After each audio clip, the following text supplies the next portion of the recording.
여러분, 그 누군가를 위해 기도하는 것, 그것이 얼마나 큰 축복이 되는지, 또한 우리가 기도하고 있는 자의 그 기도의 간구대로 응답되어지는 것, 그것을 옆에서 볼 때 얼마나 우리에게 더 큰 축복이 되는 것들을 경험하게 되지 않습니까? 오늘 이 시편 기자는요, 누군가를 위해서 지금 하나님 앞에 간구하고 있는 그의 목소리를 우리 가운데 들려주고 있습니다.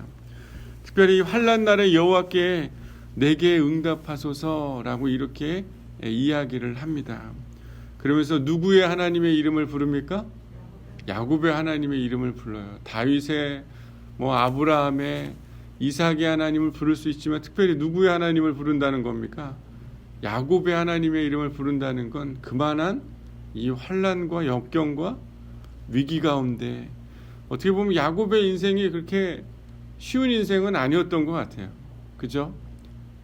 그의 어떤 욕심이나 또 그의 마음속에 피어나는 것으로 인해서 일어나는 삶에 생각지도 못했던 위기들은 그의 삶에 계속 있었고, 그때마다 하나님이 함께 하셨고, 나중에 그의 이름을 이스라엘이라는 이름으로 바꾸시며 하나님을 만나기도 하며, 또 역경과 고난 가운데 인도해 가신 하나님의 손길이 있었던 것처럼, 특별히 하나님, 내가 기도하고 있는 나는 환난 가운데 있다 할지라도 주님, 저 사람은 야곱의 하나님이신 줄 내가 믿사오니 저의 삶 속에 주의 기도가 이루어지는 은혜가 있기를 원합니다 라고 이렇게 고백을 하고 있어요.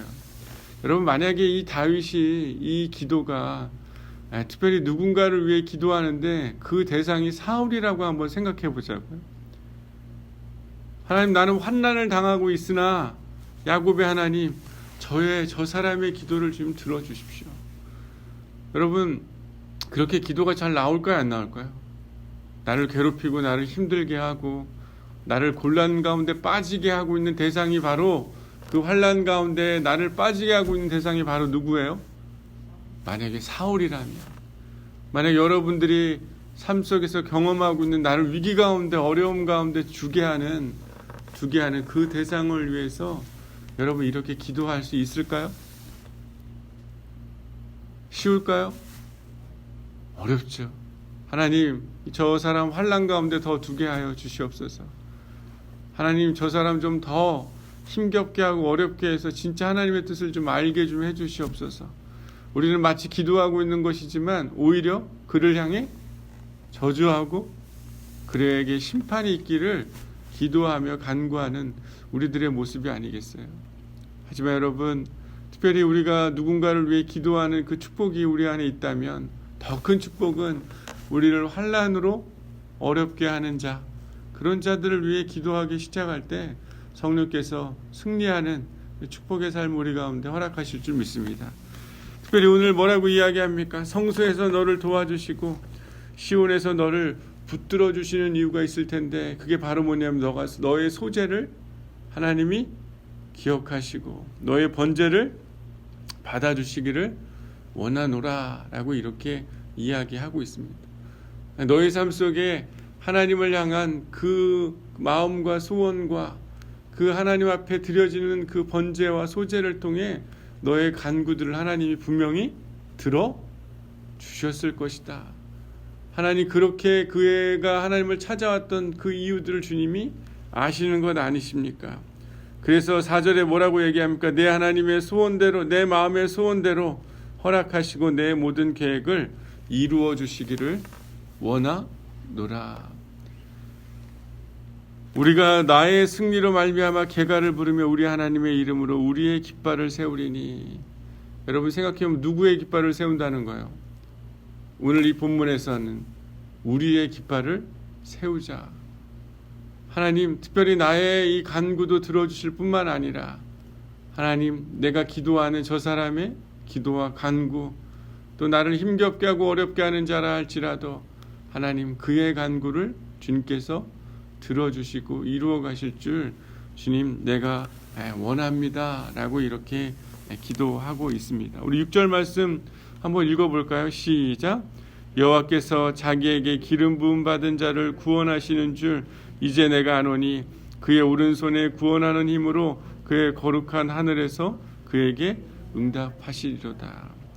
하나님은 기름 부음 받은 자, 하나님이 세운 왕, 그 왕을 구절해 보면 여호와여 누구를 구원하소서? 왕을 구원하소서. 우리가 부를 때에 우리에게 응답하소서. 어떻게 보면 이 다윗이 사울을 위해서 기도했다면 정말 그의 기도는 그 왕을 구해 주시고 기름 부음 받은 자이오니 하나님 그의 삶 속에 하나님의 영광이 드러나기를 소망합니다 라고 기도하고 있는 이 다윗의 이 간구와 이 기도는 여러분 참 어떻게 이렇게 기도할 수 있을까 우리는 이렇게 생각해 볼 수 있을 것 같아요. 하지만 진정한 하나님의 마음을 가지고 있는 자에게 이렇게 그 왕을 구원하시고 기름 부음 받은 자에게 하나님 임하시는 구원의 손길이 있게 되기를 소망하는 그의 고백을 보게 됩니다. 어떻게 보면 우리가 미워하고 우리가 또 저주하고 있는 그 자도 하나님으로부터 기름 부음 받은 자라고 저는 믿어요. 하나님의 사랑하는 사람인 줄 여러분 믿으시기를 바랍니다. 하나님 나의 소원을 들어주시는 것이 아니라 누구의 소원을 들어달라는 거예요. 저 사람과 우리의 소원을 들어주시옵소서. 여러분 우리 이렇게 기도할 줄 아는 저와 여러분이 되기를 소망합니다. 생각해보면 여전히 눈물이 나고 여전히 왜 나에게 이런 일이 일어나도록 나를 힘겹게 했을까라고 생각할 만한 일들이 저에게도 있어요. 2020년이 그렇게 쉬운 한 해는 아니었던 것 같습니다. 왜 이런 오해와 이런 어려움이 있었을까 생각해보면 정말 마음속으로도 아직도 정리가 되지 않은 일들이 의외로 많이 있는 것 같아요.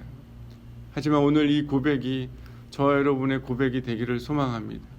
하나님 기름 부음 받은 자, 주께서 가르쳐 주시는 자, 성령의 인도하심을 받고 있는 자, 그가 하는 일이 우리에게 오히려 우리를 힘겹게 하고 환난으로 가는 일이라 할지라도 하나님 그를 구원해 주시고 또한 나를 인도해 주시기를 여러분 기도하는 저와 여러분의 삶이 되기를 소망하고 그렇게 기도하며 간구할 때 하나님이 역사하시고 구원의 오른손으로 그를 도우실 뿐만 아니라 우리가 기도하는 이 중보의 기도대로 우리의 삶 또한 하나님께서 변화시키시고 그 관계를 회복하게 하실 그 하나님을 기다리며 간구하는 저와 여러분의 삶이 되기를 소망합니다. 우리 기도하겠습니다.